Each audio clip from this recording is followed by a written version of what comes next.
The wreckage stopped sliding down the rocky slope with a final screech of metal against stone. Owen Reed coughed, tasting blood and smoke. His transport ship had been small, old, and cheap. Now it was just scrap metal scattered across a canyon he couldn't even name. He crawled out through the broken cockpit window. His right arm hurt badly, probably fractured. His head pounded. But he was alive, which seemed impossible given how the ion storm had torn through his shields like paper. The planet Tethus 7 stretched around him in shades of purple and gray. Crystalline formations jutted from the ground like broken teeth. The air smelled sharp, chemical. Owen checked his suit's atmospheric readings. Breathable barely. The acid rain warning blinked yellow. He had maybe 6 hours before the next storm. His emergency kit had survived. Medical supplies, water purifier, ration bars, and a basic toolkit. Owen set his broken arm as best he could, biting down on his jacket sleeve to keep from screaming. Then he took stock of the situation. No one knew he was here. He'd taken a shortcut between mining colonies to save fuel costs. Stupid decision. His distress beacon was somewhere in the wreckage, probably crushed. His communication array was definitely dead. Owen spent the first hour salvaging what he could from the ship. Parts wiring, power cells. If he could build a beacon, someone might pick up his signal. Eventually. Maybe in a few weeks, he found a cave entrance nearby, protected from the wind and the coming rain. It went deep into the crystal formations, splitting into multiple passages. Owen chose a chamber about 50 meters in, far enough to be safe but close enough to see the entrance. He set up his small camp there. Day 1 passed in a blur of pain and exhaustion. Day 2, he started working on the beacon. Day 3, he ran out of water. The purifier could work on almost any liquid, but he needed to find some first. Owen ventured deeper into the caves, following the sound of dripping. His flashlight beam caught something strange on the ground. Scales. Large ones, each the size of his palm, but unlike any scales he'd seen before. They were pure white, translucent, almost glowing in the darkness. They left a trail deeper into the cave system. Owen knew he should focus on survival. Water first, curiosity later. But something pulled him forward. The scales were fresh, still slightly warm. Whatever left them was recent. The passage opened into a massive cavern. And there, trapped in the center, was a dragon. Owen had seen pictures of the draken species. Everyone had. They were legends, myths, beings that avoided all contact with other spacefaring races. Massive reptilian creatures with intelligence that supposedly rivaled any civilization in the galaxy. They didn't trade, didn't communicate, didn't leave their protected worlds. This one was dying. The dragon was smaller than the images suggested, maybe only 4 meters long. Its scales were pure white, its eyes a pale blue that tracked Owen's movement with obvious fear. Around its body, a cage of energy bars hummed and sparked. An illegal trap. Poacher technology. The dragon's left wing was caught in the trap's field, the membrane torn and burned. Blood, dark purple, pooled beneath its body. It made a sound, low and vibrating, that Owen felt in his chest rather than heard. He should walk away. He needed water, needed to survive. This wasn't his problem. Getting involved with a dragon could bring more trouble than he could imagine. Owen stepped closer. The dragon tried to pull back, but the trap held firm. Its eyes showed pure terror now. Owen raised his hand slowly, showing he carried no weapons. "Easy," he said quietly. "I'm not here to hurt you." The dragon didn't understand his words, obviously, but it stopped struggling. Its eyes fixed on Owen's face. Owen circled the trap slowly, examining it. This was sophisticated tech, military grade. The energy field was designed to hold without killing, to keep the prey alive and fresh for harvesting. The thought made Owen's stomach turn. He knew energy systems. He'd worked on ships, stations, mining equipment. Everything ran on similar principles. This trap had a power source, regulators, and field generators. If he could access the right points, maybe he could shut it down without electrocuting them both. "I'm going to help you," Owen said, though the dragon couldn't understand. "Just don't eat me when you're free, okay?" He went back to his camp and gathered his tools. His arm still hurt, his head still pounded, and he was desperately thirsty. But he couldn't leave this creature here to suffer and die. Over the next several hours, Owen worked carefully. He traced the power lines, identified the control nodes, and began the delicate process of disabling the trap without triggering its defenses. The dragon watched him constantly, its breathing shallow and pained. Twice Owen's hand slipped and the trap surged. The dragon cried out, and Owen felt that vibration in his bones like a physical blow. He apologized each time, even knowing the words meant nothing. Finally, as his flashlight began to dim, the energy field flickered and died. The dragon collapsed, free but too weak to move. Owen approached carefully. Up close he could see how young it was. The scales were soft in places, not fully hardened. This was barely more than a child, okay? Owen said softly. Now comes the hard part. The trap had left deep burns where the energy field had contacted the dragon's wing. The membrane was partially melted, the underlying structure damaged. Owen had medical supplies meant for humans, not alien reptiles. But burns were burns and infection was infection. He started to work, and the dragon, exhausted and in agony, let him. In the darkness of a cave on a forgotten planet, a human mechanic began trying to save a dying dragon's life. Owen's water ran out on the 4th day. The dragon still hadn't moved much, just lay there breathing shallowly while Owen tended to its wounds. He'd used half his medical supplies already, coating the burns with synthetic skin and antibiotics meant for humans. Whether they'd work on a dragon, he had no idea. He found water eventually, a small stream trickling through a crack in the cavern wall. The purifier turned it from toxic to merely awful tasting. Owen brought some to the dragon in a container made from a piece of his ship's hull. The dragon's eyes opened when Owen approached. Still afraid, still uncertain, Owen set the water down near its head and stepped back. After a long moment, the dragon extended its neck and drank. Its tongue was forked, blue-black in color. "That's it," Owen said encouragingly.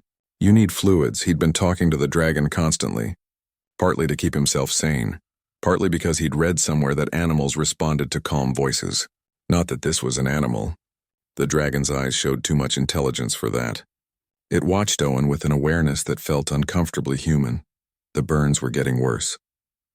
Owen could see infection setting in despite the antibiotics. The flesh around the wounds had turned dark, and the dragon's breathing grew more labored each day.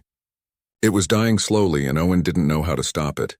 He tried everything, changed the dressings multiple times daily, used his precious water supply to clean the wounds, even rigged up a cooling system using parts from his ship to bring down what he assumed was a fever. On the 6th day, Owen woke to find the dragon staring at him. Not with fear this time, but something else. Something that looked almost like curiosity. "Good morning," Owen said, sitting up. His own arm had healed poorly, bent at a slight angle. He'd need proper medical care eventually. "How are you feeling?" The dragon made that low, vibrating sound again. Owen had started thinking of it as a hum. Different tones seemed to mean different things, though he couldn't decipher what. He went through his morning routine. Check the wounds. Apply fresh medicine. Offer water and some of the ration bars ground into paste. The dragon wouldn't eat it first, but eventually hunger won over suspicion. It licked the paste carefully as if testing for poison. While Owen worked, his mind wandered to his past. He'd grown up on a frontier station called Haven's Rest, raised by his grandmother after his parents died in a mining accident. She'd been the station's chief engineer, and she'd taught Owen everything about how machines worked. "Fix things, don't break them," she used to say. "The galaxy has enough people who destroy. Be someone who builds." He wondered what she'd think of him now, using those skills to help a dragon instead of building his distress beacon. Probably she'd approve. She'd always had a soft spot for strays and lost causes. The dragon made a different sound, sharper. Its body tensed. Owen looked up and saw its eyes focused on the burns. They were definitely worse. The infection had spread, dark lines creeping under the white scales. "I know," Owen said softly. "I'm trying. I just don't know what else to do." The dragon kept staring at him. Then something strange happened. Owen's vision blurred. For a moment he thought he was passing out from dehydration or hunger, but then images flooded his mind. Not his images, not his memories. He saw a city carved from crystal, massive structures that caught light and split it into rainbows. He saw dragons flying in formation, hundreds of them, their scales every color imaginable. He saw vast libraries where knowledge was stored not in books but in song, harmonic frequencies that carried information. He saw a hatching ground where eggs rested in geothermal vents. And one egg, different from the others, paler. When it cracked open, the hatchling that emerged was pure white. The vision ended abruptly. Owen gasped, nearly falling over. The dragon was still watching him, its pale eyes intent. "Did you just show me that?" Owen asked. "Can you communicate telepathically?" The dragon hummed again. Owen took that as confirmation. Over the next hour, through more images and feelings, Owen began to understand. The dragon was young, barely past adolescence in its species terms. The white coloring was extremely rare, appearing once in many generations. White dragons were special somehow, though Owen couldn't grasp exactly why. The images that tried to explain were too complex, too alien. The dragon showed him the poachers, too. 3 humans in armored suits, setting traps across Tethus 7. They were hunting dragons specifically, harvesting scales and genetic material to sell on black markets. Dragon parts were worth fortunes to collectors and illegal research labs. "I'm sorry," Owen said, feeling ashamed of his own species. "Not all humans are like that. Some of us are just trying to get by." The dragon sent another image. Owen in the cave working on the trap. Owen bringing water. Owen carefully tending the wounds despite his own injuries. And beneath the images, a feeling. Gratitude mixed with confusion. The dragon didn't understand why a human would help. Owen didn't know how to explain it. He just shrugged. Seemed like the right thing to do. The burns continued to worsen. On day 8, the dragon's breathing became ragged. Its body temperature spiked so high Owen could feel the heat radiating off its scales. He used all his remaining water to cool it down, sacrificing his own needs.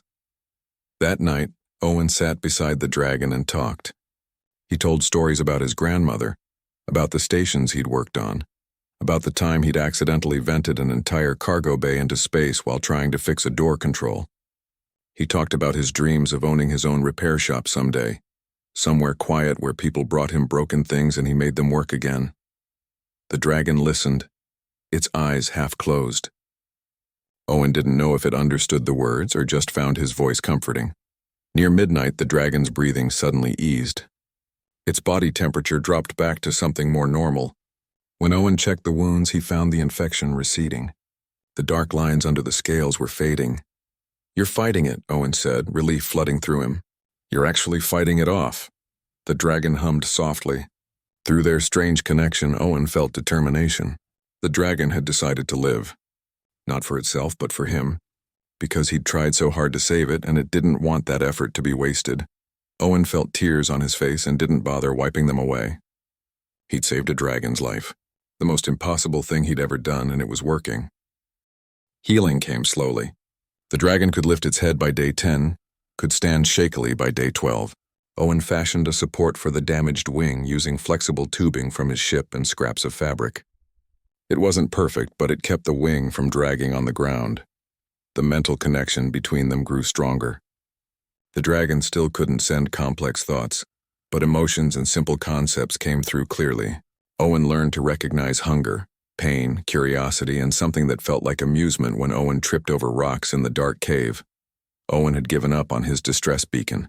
All his salvaged parts had gone into helping the dragon. He'd made his choice, and he was at peace with it. If he died here, at least he'd done something meaningful. But the dragon had other plans. On day 15, it sent Owen a new series of images. Dragons in flight, calling to each other across vast distances. Sound waves that traveled through crystal formations, amplified and carried for hundreds of kilometers. A network of communication that spanned entire continents. "You want to call for help?" Owen asked. The dragon confirmed with a feeling of certainty. But it needed Owen's help. It was still too weak to produce the right frequency alone. It needed something to amplify its call. Owen understood immediately. He was a mechanic. Building things was what he did.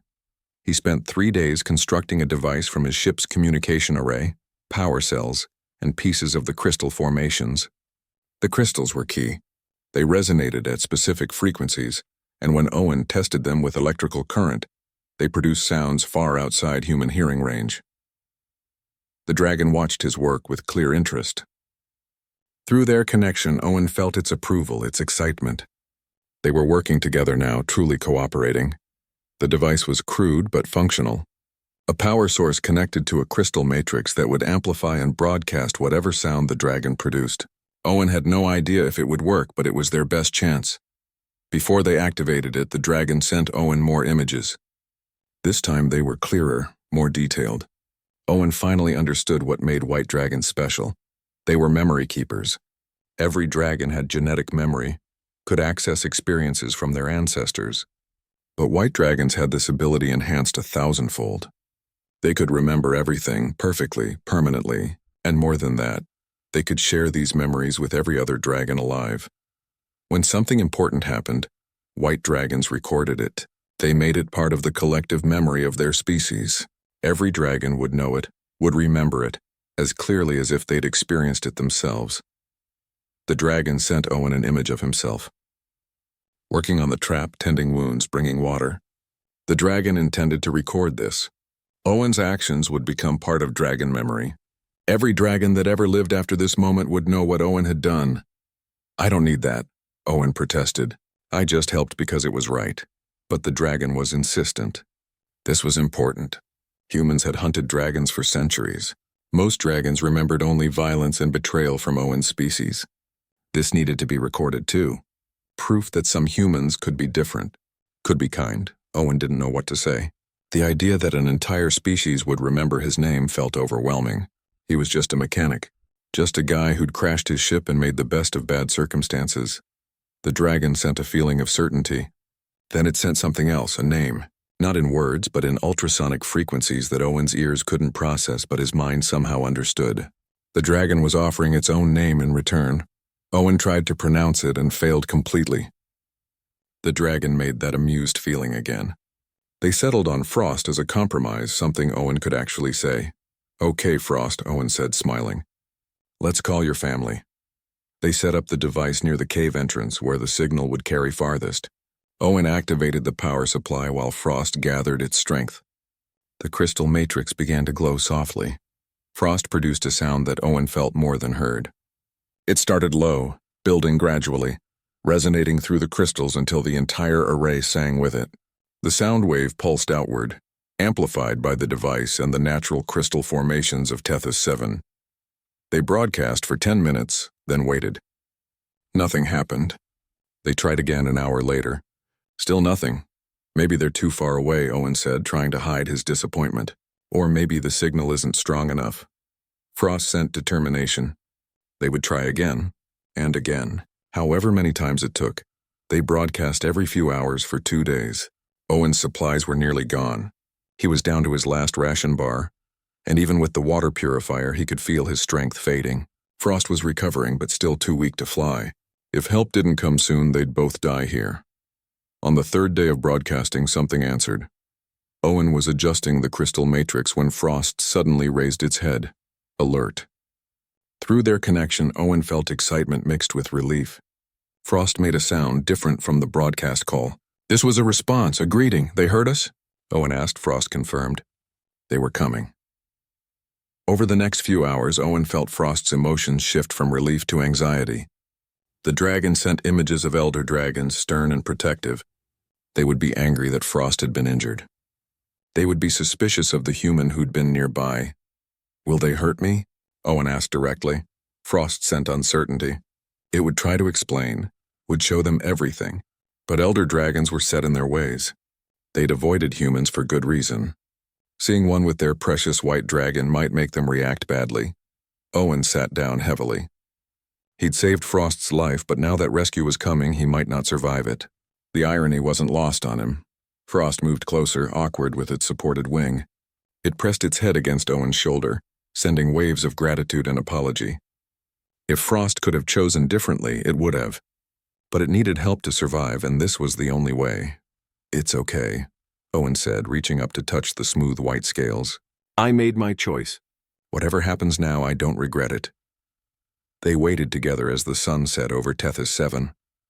In the distance, Owen heard a sound like thunder, but the sky was clear. The sound came again, closer. Not thunder. Wings. Massive wings beating the air. 12 dragons descended from the sky, their scales bronze and silver and deep green in the fading light. They landed around the cave entrance, surrounding it completely. Each one was enormous, twice Frost's size, ancient and powerful. The largest one stepped forward, its bronze scales scarred from countless battles. It looked at Frost first, examining the injuries with clear concern. Then its eyes fixed on Owen. The dragon's gaze felt like being pinned by a spotlight. Owen forced himself to stand to meet those eyes directly. If he was going to die, he'd do it on his feet.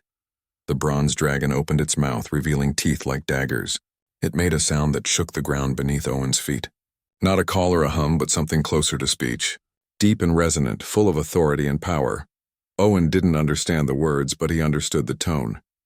He was being judged. The bronze dragon stepped closer. Owen could smell something like hot metal and ozone.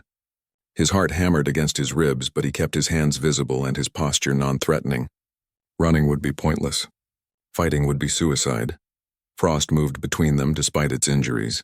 It made urgent sounds, sending complex streams of information that Owen couldn't follow. The bronze dragon listened, its massive head tilting slightly. The other dragons formed a circle around them. Owen felt like an insect under examination.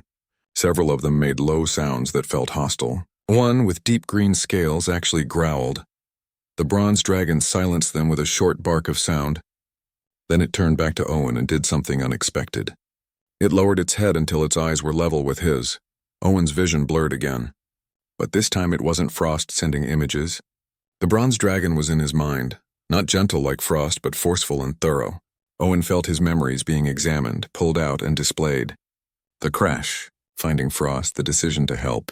Days of careful work, nights talking to keep them both company. The dragon saw everything, not just actions but motivations. Why Owen helped, what he felt, the moment he decided that saving Frost mattered more than his own survival. The examination ended abruptly. Owen stumbled, dizzy and disoriented. The bronze dragon straightened, considering. Then it made a series of sounds to the others. Discussion, maybe debate. Some dragons still sounded angry, but others had shifted to something more neutral. Frost kept sending information, insistent and passionate. Owen caught flashes through their connection. Frost was telling them everything, showing them exactly how much Owen had sacrificed. Finally, the bronze dragon made a decision. It gestured with one massive claw and two smaller dragons approached. They moved to Frost, examining the wounds and the makeshift wing support Owen had created. They made sounds of what might have been approval or surprise. The bronze dragon turned to Owen again. This time, it sent a simple concept through whatever telepathic channel it used. A question. Did Owen understand what Frost was? What white dragons meant? Owen nodded. Frost showed me. Memory keepers. This will be remembered by all of you. Another concept. Did Owen want this? To be remembered by an entire species? I didn't do it for that, Owen said honestly. I did it because leaving someone to die when you can help feels wrong. But if Frost thinks it's important to remember, then I won't stop it. The bronze dragon made a sound that might have been approval. It turned to Frost and sent something complex. Permission, Owen realized. Permission to proceed with the memory recording. Frost approached Owen, moving more steadily now. It touched its head to Owen's, and suddenly Owen was experiencing everything again. But this time it was being recorded, preserved, made permanent in a way humans couldn't achieve even with their best technology. The memory wasn't just visual. It contained everything. The smell of the cave, the pain in Owen's arm, his fear, his determination, his exhaustion, the sound of Frost's labored breathing, the satisfaction when the infection finally receded. Every moment, every detail captured perfectly. When it ended, Owen felt something shift. He couldn't explain it, but he knew that what had just happened was profound. He was now part of dragon history. Not as an enemy or a threat, but as something else entirely. The bronze dragon made another gesture. A younger dragon with silver scales stepped forward, carrying something in its claws. A scale, but not from any dragon present. It was white, translucent, glowing slightly in the evening light. Frost sent an explanation. This was a scale shed during the healing process. It was a gift, a token. Any dragon who saw it would know Owen's story. Would know he was under their protection. Owen took the scale carefully. It was warm, surprisingly light, and it hummed with a faint vibration he could feel in his bones. Thank you, he said, to Frost and the bronze dragon both. The bronze dragon sent one more concept. Transportation. They would take Owen to the nearest human settlement. His time on Tethus 7 was over. The dragons worked quickly. They retrieved the rest of Owen's supplies and the remaining pieces of his ship that might be useful. 2 dragons positioned themselves on either side of Owen, creating a living harness with their tails and claws. It was uncomfortable but secure. Frost moved to say goodbye. The young dragon pressed close, sending waves of gratitude and something deeper. Affection. In the short time they'd spent together, they'd formed a real bond. "Will I see you again?" Owen asked. Frost sent certainty. Yes. The memory was recorded, but their personal connection remained. They would meet again. The dragons launched into the air together. Owen had never flown like this, held between 2 massive creatures as they beat their wings and climbed toward the clouds. The ground fell away dizzyingly fast. Tethus 7's crystal formations glittered below like a field of broken stars. They flew through the night. Owen dozed fitfully, exhausted from everything that had happened. When he woke, dawn was breaking over a landscape of metal and lights. A human settlement, small but clearly industrial, mining operations most likely. The dragons landed at the outskirts, far from the main buildings. They released Owen gently, making sure he was steady before pulling away. The bronze dragon sent one final message, a warning. Most humans could not be trusted near dragons. Owen was an exception, marked by the scale he carried. He should guard this knowledge carefully. Owen understood. This wasn't something he could tell everyone. Dragon locations, their communication methods, their vulnerability. In the wrong hands, that information could be devastating. Frost stepped forward for a last goodbye. Owen hugged the dragon's neck, feeling the smooth scales and the steady heartbeat beneath. "Stay safe," he whispered. "Don't get caught in any more traps." Frost sent amusement and affection. Then with a powerful leap, all 12 dragons launched back into the sky. Owen watched until they were distant specks, then gone entirely. He turned toward the settlement. His arm still hurt, he was filthy and exhausted, and he had no ship and no credits. But he had a story no one would believe and a dragon scale that proved it wasn't a dream. Owen smiled and started walking. His old life was gone, crashed on Tethus 7 along with his ship. Whatever came next would be different. He'd been changed by what happened in that cave, marked by it in ways that went beyond the physical scale he carried. A human mechanic had saved a dragon's life, and in doing so, he'd become part of something far larger than himself. The story was just beginning. 6 months had passed since Tethus 7. Owen worked at Station Crossroads now, a massive trading hub where dozens of species met to exchange goods and information. He'd gotten the job easily enough. Good mechanics were always in demand, and his experience with salvage and improvisation impressed his new boss. He lived in a small apartment near the docking bays. The walls were thin, the air recycling system rattled, and his neighbors were loud. But it was honest work for honest pay, and after nearly dying in a cave, Owen appreciated simple comforts like hot showers and reliable meals. He kept the dragon scale hidden in his quarters, wrapped carefully in cloth. Sometimes he took it out at night, felt its warmth, remembered everything that happened. He told no one. Who would believe him anyway? Life returned to normal. Wake up, fix ships, go home, sleep, repeat. Owen was content with that. He'd had his adventure, nearly died for it. Now he just wanted peace, but peace didn't last. The first strange thing happened 3 weeks into his new job. A transport captain from the outer colonies saw Owen working and stopped dead. The captain was a tall woman with gray hair and scars across her face. She stared at Owen like she'd seen a ghost. "You're Owen Reed," she said. Not a question, yeah? Owen set down his wrench, confused. "Do I know you?" "No, but I know of you." She approached slowly, respectful. "I trade with the frontier worlds." Word travels. "There's a story about a human mechanic who helped one of the old ones." Owen's stomach tightened. "I don't know what you mean." The captain smiled slightly. "Sure you don't. Either way, if you ever need passage somewhere, my ship is available. No charge." She walked away before Owen could respond. He stood there, tools forgotten, mind racing. How did she know? He told no one. The dragons had taken him to a settlement and left. There were no witnesses, more incidents followed. A trader from a species Owen didn't recognize left an expensive bottle of liquor at his workstation with a note that said, "For the friend of wings."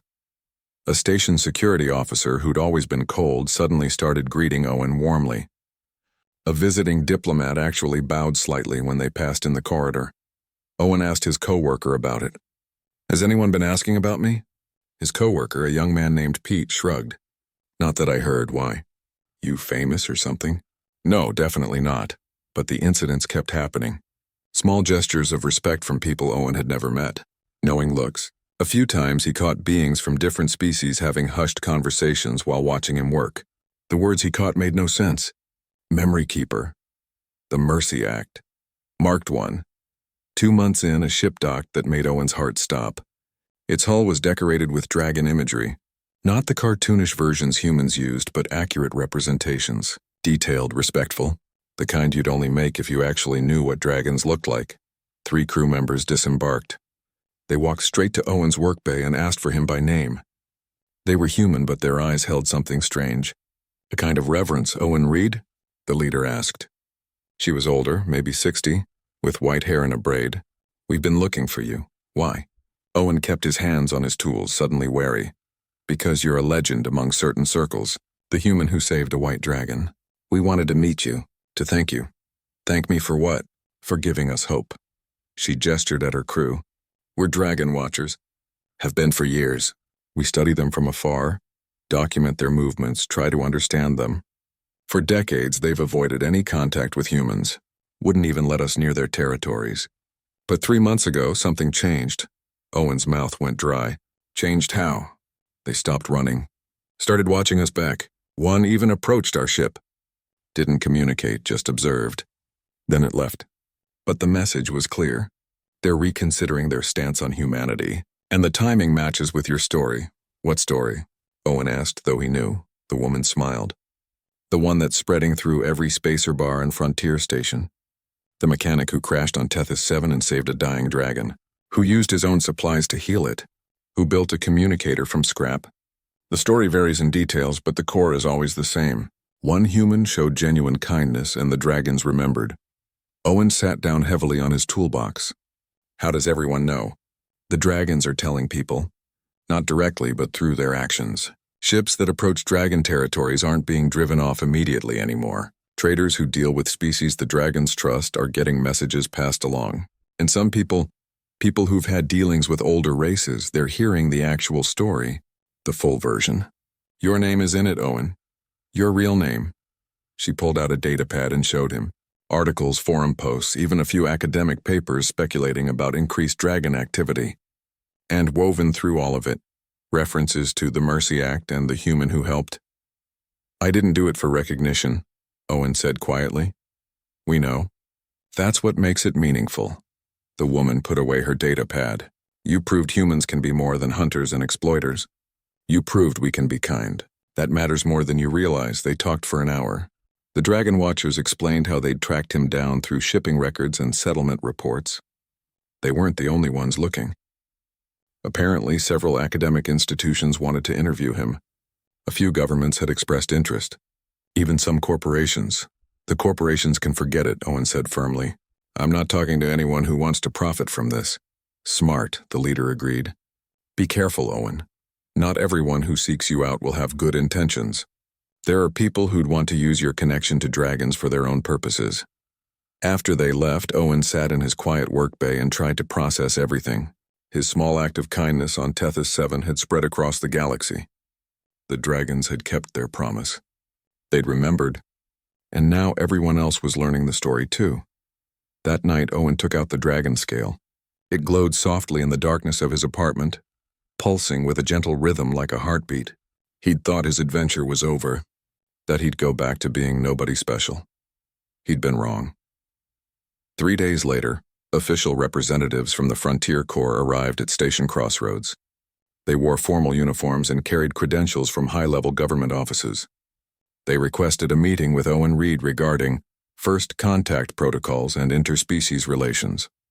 Owen's boss was confused and impressed. You never mentioned working with the government. I didn't, Owen said honestly. The meeting took place in a private conference room. 5 officials, all looking serious. They had questions. Lots of questions. About dragons, their capabilities, their communications, their territories. About what Owen had seen and learned. Owen answered some questions and refused others. He wouldn't reveal Frost's location or how dragon communication worked. That felt like a betrayal of trust. But he confirmed the basics. Dragons were intelligent. They had long memories, and yes, they were reconsidering their isolation from humanity. One official, a stern woman with silver hair, leaned forward. "Mr. Reed, do you understand the political implications of what you've done?" "I saved a life," Owen said simply. "You opened a door that's been closed for centuries. Dragons are one of the galaxy's great mysteries. Their technology, their knowledge, their resources could change everything. And you're the only human they've explicitly shown trust toward." Owen felt cold. "I'm not a diplomat. I'm a mechanic. That may not matter. Whether you want it or not, you've become a bridge between species. We need to know if you'd be willing to facilitate further contact." "No," Owen said immediately. "I'm not using what happened to play politics. The dragons trusted me because I helped without expecting anything in return. I'm not going to prove them wrong by turning it into a negotiation." The officials exchanged glances. The stern woman nodded slowly. "That's probably the right answer. But understand this. You're going to be approached by many people, some with good intentions, some without. Be very careful who you trust." After they left, Owen returned to his apartment feeling overwhelmed. His simple life was being torn apart by forces he couldn't control, all because he'd done the right thing in a cave months ago. Owen was replacing a faulty power coupling when the alarm started. Station crossroads had different alarm levels. Yellow meant minor problems. Orange meant serious issues. Red meant everyone should head to emergency shelters. This was red. Owen dropped his tools and ran toward the main corridor. Other people were moving too, confused and frightened. Over the intercom, a calm voice announced a security situation in the diplomatic quarters. All personnel should remain calm and follow evacuation procedures. Pete caught up to Owen, breathing hard. "What's happening?" "No idea." Owen kept moving toward the shelters. Then he felt it, a warmth against his chest where he'd started wearing the dragon scale on a chain under his shirt. It was vibrating urgent. Owen stopped. The dragon scale had never reacted before, not once in 6 months. If it was active now, something was very wrong. He changed direction, heading toward the diplomatic quarters instead of away from them. Pete called after him, but Owen didn't stop. The scale grew warmer with each step, pulling him forward like a compass. The diplomatic section was chaos. Security officers had formed a perimeter. Inside, Owen could hear sounds of conflict. Energy weapons shouting and something else, a sound that made his bones vibrate. Dragon song. Owen pushed through the crowd. A security officer tried to stop him. "Sir, you need to evacuate." "What's happening in there?" "That's classified. Please move along." The dragon scale pulsed against Owen's chest, hot now. He pulled it out, let it hang visible. "I need to get through." The security officer's eyes widened when he saw the scale. His hand went to his communicator. "Sir, we have a situation." "Owen Reed is here." "Yes, that Owen Reed." Within seconds, a senior officer appeared. She looked stressed and exhausted. "Mr. Reed, we have a problem. A dragon appeared on the station an hour ago. Just materialized in the diplomatic section. It's refusing to leave and won't communicate with anyone. It's causing a panic." "A white dragon?" Owen asked, already knowing the answer. "Yes, how did you know?" Owen held up the scale. "Because Frost is calling me." The officer hesitated, then made a decision. "Come with me. Maybe you can resolve this peacefully before it escalates." She led him through the security perimeter. The diplomatic quarters were in disarray. Furniture overturned, scorch marks on walls where weapons had fired. And in the center of the main hall, surrounded by armed guards who looked terrified, was Frost. The dragon had grown. 6 months of healing and proper nutrition had added mass and strength. Frost's scales gleamed pure white under the harsh station lights. The injured wing had healed, though Owen could see scarring on the membrane. When Frost saw Owen, the dragon's entire posture changed from defensive to relieved. Frost made that familiar humming sound. Through their connection, Owen felt urgent distress. "Warning, danger." "Stand down," Owen told the guards. "Frost won't hurt anyone." "Sir, we have orders to contain the creature if it poses a threat." "It's not a creature. This is Frost, and you're the ones threatening them." Owen walked forward calmly, hands visible. The guards shifted nervously but didn't fire. Frost met Owen halfway, pressing its head against his chest. The dragon was trembling. Through their mental link, images flooded Owen's mind. Poachers, the same ones from Tethus 7. They'd tracked Frost here. They had advanced weapons, military-grade equipment. They were on the station now, planning to capture Frost during a diplomatic transport. "They're here?" Owen asked aloud. The poachers are on Crossroads? Frost confirmed. 3 humans working for a corporation called Helix Industries. They'd posed as station personnel, forged credentials. They'd been waiting for Frost to arrive for a planned diplomatic visit. When Frost sensed their presence, the dragon had come directly to the diplomatic quarters to warn potential victims and find Owen. Owen turned to the senior officer. You need to search your personnel records. 3 fake workers, probably in maintenance or security. They're here to capture Frost. That's impossible. Our screening procedures are thorough. They work for Helix Industries. Corporate resources. They can forge anything. Owen pulled out his communicator and accessed the local network. I need administrative access now. The officer looked skeptical but nodded to a technician. Within moments, Owen was searching personnel databases. He filtered by recent hires cross-referenced with any Helix Industries connections, flagged anyone with unusual access to restricted areas. 3 names appeared, all hired within the last month, all assigned to security rotations in the diplomatic section, all currently on duty. These 3, Owen said, showing the screen. Where are they right now? The officer checked her own communicator. Her face went pale. They're in the armory. They accessed it 10 minutes ago with override codes. Alarms started again, different this time. An announcement, security breach in Level 7 armory. All units respond. The poachers had made their move. Owen looked at Frost. We need to stop them before they hurt someone. Frost sent determination. Together. The senior officer tried to protest, but Owen was already moving. Frost followed, causing gasps from station personnel who'd never seen a dragon before. They moved through corridors that suddenly seemed too narrow, too confined for a creature designed for open skies. The armory was 3 levels down. By the time they arrived, the poachers had already engaged with station security. Energy weapons fire lit up the corridor. 2 guards were down, injured but alive. The poachers had taken defensive positions inside the armory, using stolen heavy weapons. One of them saw Owen and Frost approaching. He aimed a weapon designed to fire nets made of energy filaments. Dragon capture technology. Illegal everywhere, but effective, Owen didn't think. He threw himself forward, tackling the man before he could fire. They hit the ground hard. The man was trained, stronger than Owen. He flipped their positions, got Owen pinned, raised his weapon to strike. Frost moved faster than Owen had ever seen. The dragon's tail whipped out, caught the man across the chest, and sent him flying into the far wall. He hit hard and didn't get up. The other 2 poachers fired at Frost, energy nets deployed, but Frost was ready. The dragon's wings snapped open, catching the nets and tangling them. With a powerful shake, Frost tore the nets apart. Station security used the distraction to advance. Within minutes, both remaining poachers were subdued and restrained. Owen sat up slowly, breathing hard. His ribs hurt where he'd hit the floor. Frost approached, concerned. The dragon sent waves of apology. Owen touched Frost's snout gently. I'm okay. Are you? Frost confirmed. The nets had been designed for fully grown dragons. Against someone Frost's size, they weren't strong enough. The senior officer approached, looking shaken. Mr. Reed, you just tackled an armed man to protect a dragon. Yeah, Owen said. Seemed like the thing to do. She shook her head in disbelief. The 3 poachers are in custody. We're sweeping for any others. But this is going to have serious political consequences. A corporation attempted to capture a dragon on a neutral station. The diplomatic fallout will be massive. Owen stood, accepting Frost's support. Around them, station personnel were gathering. Humans and aliens both, staring at the white dragon with wonder and fear. Owen saw several people recording with their devices. This was going public. No way to contain it now. Frost made a decision. The dragon turned to face the growing crowd and made a sound.